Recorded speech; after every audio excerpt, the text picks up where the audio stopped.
mention that the subject of the shiur is the birth pain of the Mashiach, Havale Mashiach.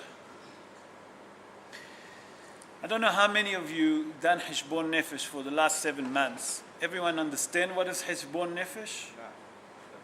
Brian, no. Who else know? Heshbon Nefesh. That's when a person, sorry? Counting of the self, doing calculation, what's happening in the world. Sitting with himself, looking around him, seeing what's happening in the world. That's Heshbon Nefesh. We see that the Jewish people, when I mention Jewish people, Rabotai, not only in Eretz Israel and in every place in the world, actually suffering at the moment. There is not 1 minute peace. We don't have 1 minute peace. Just to give you an example, I want to start, I'm going to go back only 7 months.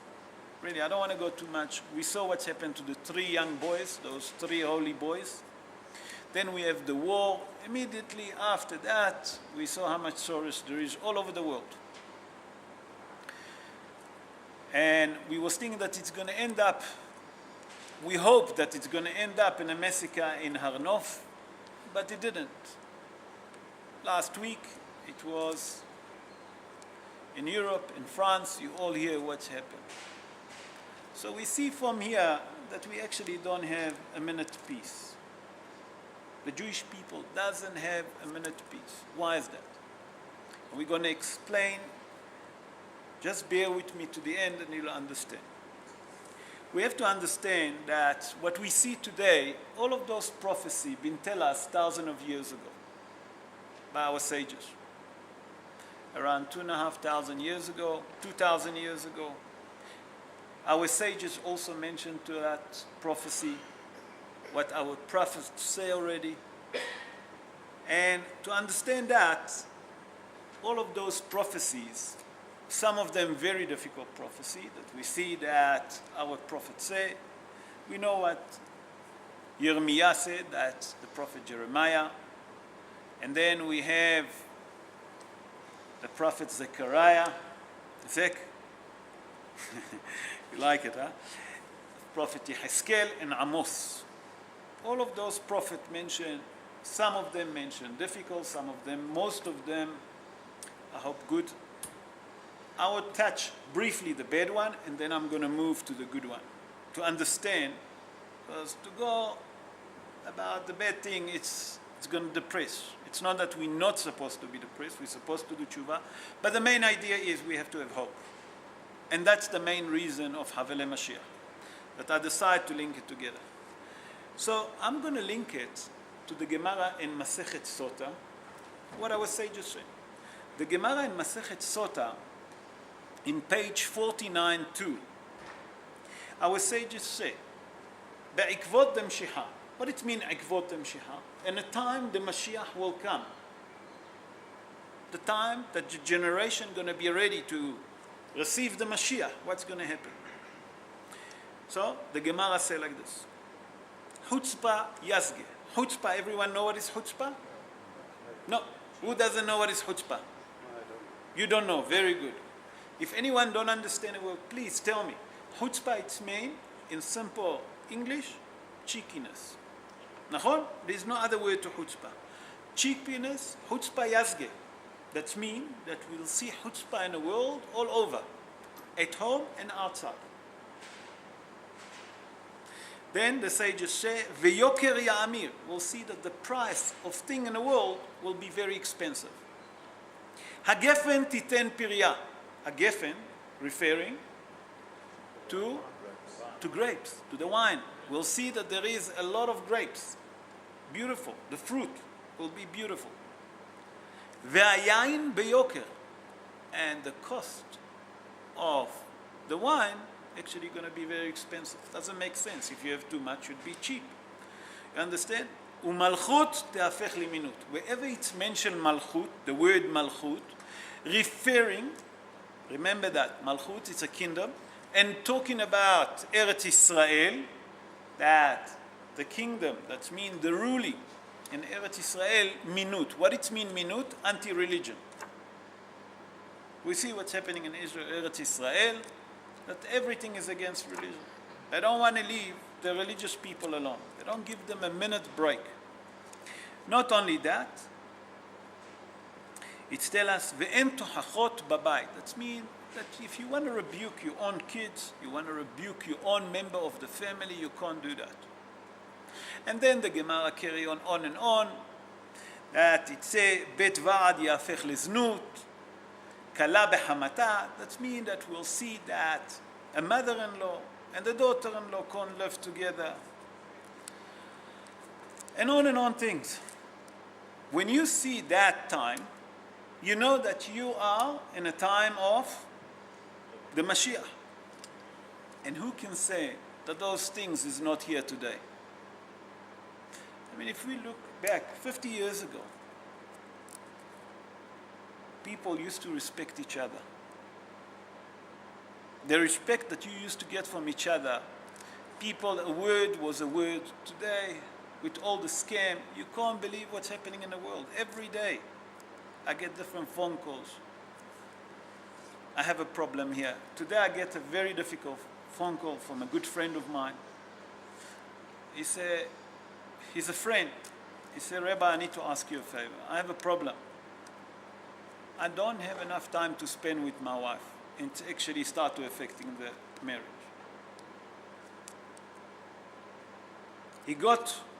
Baruch Hashem, he realized that he's in that situation. He doesn't have enough time to spend with his wife. Baruch Hashem that he realized that. I said to him, "Baruch Hashem. So maybe we should sit together, all three of us, and we try to find a solution why you don't have time." He said, "I can't answer you." I said, "No, we will find the answer, but we have to get together." It's not normal that you don't have time for your own member of the family. It's just not normal what's happening in the world. But Hazal also tell us, when I say Hazal, I'm referring to our sages. Hazal tell us something even more interesting that they mention in the Gemara in Masechet Shabbat, page 55:1. Hazal tell us something, giving us a boost. To keep us in the right moral, not to give up hope. And the Gemara say like this: Amar Rabbi Ah'a bar Hanina. Rabbi Ah'a bar Hanina, that was a sage, he says, listen what he says: Le'olam, forever, lo yatz'a midah tova mipi HaKadosh Baruch Hu v'hazar ba lera'ah. That means that if it was HaKadosh Baruch Hu decide to give a good decree on a Jewish people, he never changed it. So Hazal tell us, from here we learn something very interesting. Hazal in Masechet Shabbat, we mentioned page Nun Hey, that means 55:1, tell us something very interesting. That what Rav Ah'a say, we actually can change that and we translate it differently. That from here we learn that good thing, HaKadosh Baruch Hu never change. But bad thing, HaKadosh Baruch Hu change. Where do we have a proof to it? We all read in Yom Kippur, in Minha, about the prophet Yonah. You remember that HaKadosh Baruch Hu, we all know the story, that he must go to the city of Nineveh to tell them that if not going to do tshuva, in 40 days, HaKadosh Baruch Hu going to destroy the city of Nineveh. All of us know that. And we see what's happened. That in the end, that when the prophet Yonah tried to escape from that decree, he didn't want to go. There's explanation why he didn't want to go. What's happened in Yerushalayim, that's why he didn't want to go. In the end, when he gone to Nineveh, and he asked the member of the city of Nineveh to do tshuva, because HaKadosh Baruch Hu going to destroy the city if you're not going to make tshuva. We saw when they made tshuva, HaKadosh Baruch Hu changed the decree from bad to good. So what does it come to teach us? It's come to give us hope. That when there is a bad decree on the Jewish people, HaKadosh Baruch Hu actually sends us a message. What is the message? Do tshuva and I will forgive you. It's come to teach us that even you're in difficult time, don't give up hope. But we have to understand from that, what is Havelei Mashiach? We all hear about Gog or Magog.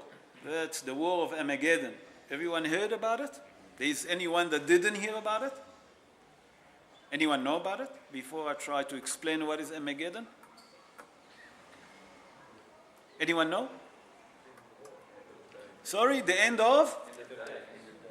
That's the world that what everyone, the prophet and most of our sages say that's going to be the third world war, what we call it today, the end of days. What is that, the end of days? We have to understand. So before we move on, we have to understand the gematria of Gog and Magog. Gog and Magog, the gematria of it, 70. You trust me or you want to do it together? You trust me? Okay, good. So we know that the war of Armageddon, it's part, Rabotai, of the pain birth of the coming of the Mashiach. The Malbim, everyone heard about the Malbim. The Malbim was Rabbi Meir Libush ben Yehiel Weiser. He born in the Ukraine 205 years ago, 206 years ago. And he wrote a commentary on the Torah. And one of his commentaries speaking about Milchemet Gog and Magog, the war of Armageddon. And he explained what is it, the war of Armageddon. I'm briefly going to explain what is it, for us to understand. Gog and Magog, we mentioned that the gematria is 70, not for nothing. Remember 70. The Malbim explained, remember he lived 205, 206 years ago. He said that the war of Armageddon, it's going to be a joinery force of the two major religions in the world, Christianity and Islam. They're going to join together. They're going to make one coalition. Can you believe it? And they're going to come on the city of Jerusalem. And he said that in that time that they're going to come, it's going to be ruled by Jewish people. That means that we see that here there is a prophecy that there is a Jewish state, as we all know. Not only that, he told us that they're going to come to which city? Jerusalem. That's in the rule of the Jewish people. It's a Jewish state. That he told us here, from here we learn, that the Malbim tell us that will be a Jewish state 200 years ago. No one dreamed about it 80 years ago. And 48, when they told us that, Rabotai, here, you have a state, also of photos, actually a video, it's not a photos, that people actually sitting next to this old radio. You remember those big old radio? And those machines, how they took those video, how people jumped to the street, waited for the United Nations for the voting. People didn't believe that we're going to get our own state in 48. The Malbim already told us, and he explained, that we'll see that will be a coalition of 70 nations. 70 nations, Rabotai, not for nothing. That's going to join together forces, that's going to come to take and to release Jerusalem from the Jewish people. To release Jerusalem, because the Jewish people are not going to give Jerusalem. Those two forces are going to be built by Christianity and Islam, the Malbim explained. But HaKadosh Baruch Hu will allow them to approach Eretz Israel, and when they arrive in Eretz Israel, He's going to bring them to where? To Har HaZeitim, and I'm going to bring a source to it. Where? To Har HaZeitim. That means the Mount of Olive. And what's going to happen there? And we'll explain why Dafka there. So the Malbim say that HaKadosh Baruch Hu is going to bring them there. But then He's going to cause a conflict between them.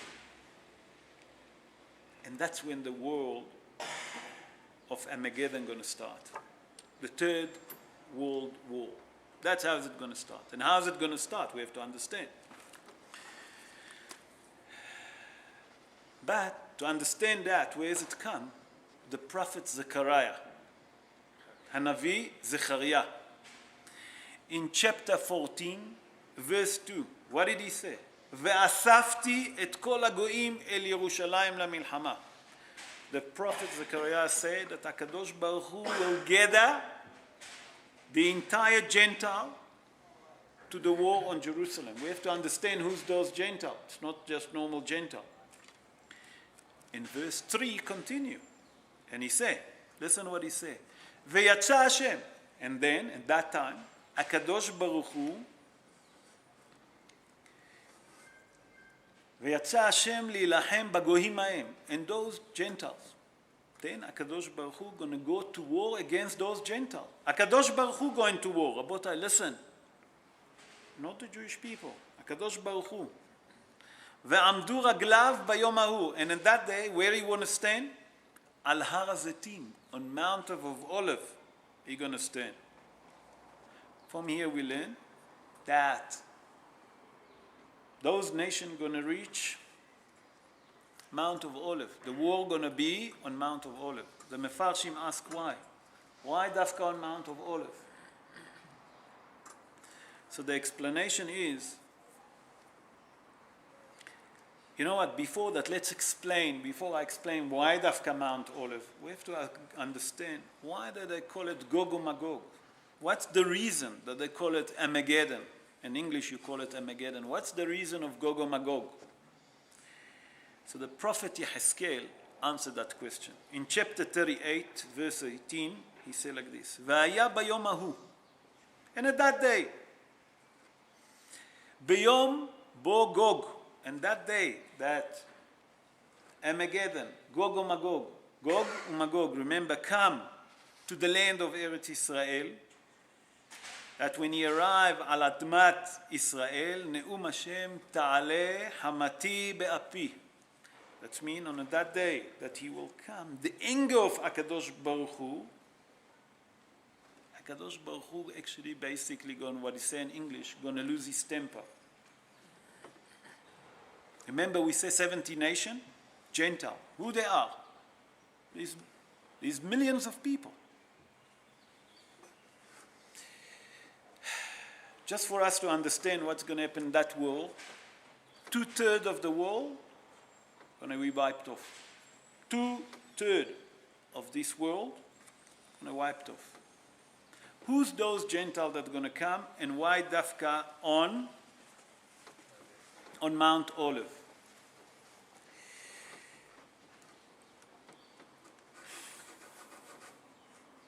Why dafka Mount Olive? HaKadosh Baruch Hu want to take revenge. Dafka on Mount Olive, we see why. Dafka on Mount Olive, there's a special reason for it. Who's those going to be? I'm going to bring, I heard a Kabbalistic explanation to it that our sages bring. And the Kabbalistic explain like this. That HaKadosh Baruch Hu promised that, you know, when bad people do harm, they deserve a punishment. And it started, we know, many years back. We're reading now Parashat Shmo. We see what Pharaoh done. He put them underneath slavery.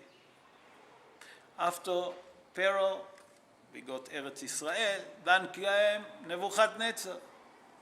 He destroyed Beit HaMikdash, the first Beit HaMikdash. I'm going to skip quite a bit on that script. I'm going to move. Then we see that Hamanitsky and his friends, the Inquisition,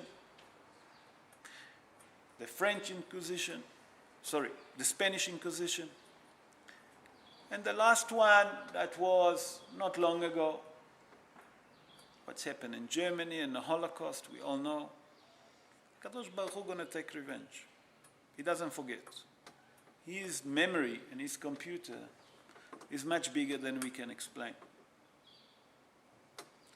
The Mekubalim say, Rabotai, that HaKadosh Baruch Hu will bring all of those leaders that was then as a leader in this generation, that the Mashiach will come. They're going to be leaders. He's going to reincarnate them. And they're going to lead to the war of Gog and Magog. And HaKadosh Baruch Hu will take revenge of them, Dafka and Har HaZetim, that the Jewish people will see eye to eye how HaKadosh Baruch Hu take revenge. Why? For those people that was less emunah, to build the emunah in HaKadosh Baruch Hu. That's, until now, that's briefly about the Armageddon War for us to understand. How is it linked to us today? For the last 30 years, I don't know if any one of you done any calculation, more than 30 years ago, the Jewish people running after peace, giving land. It starts with Anwar Sadat, that was the president of Egypt. I don't know how many of you remember. Then it was in Camp David. You remember Camp David, that the Jewish people start giving more land. And it didn't stop. We're given land and we're given land.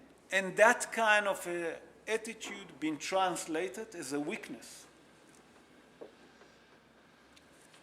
And those Muslims doesn't want to live with us in peace. They don't want land. They don't want to live in peace with us together. They want to kill us, and we see it. And we have to understand that what's happening now in the world, and I'm going to link it to what's happened. To those people, funny enough, I say halacha yesterday and today in the morning, that the person obligated to believe that there is one God. That's one of the first important of mitzvot aseh, the positive command. And in there, the Hafetz Chaim explained that you allowed, that you obligated, not allowed, you obligated to give your life,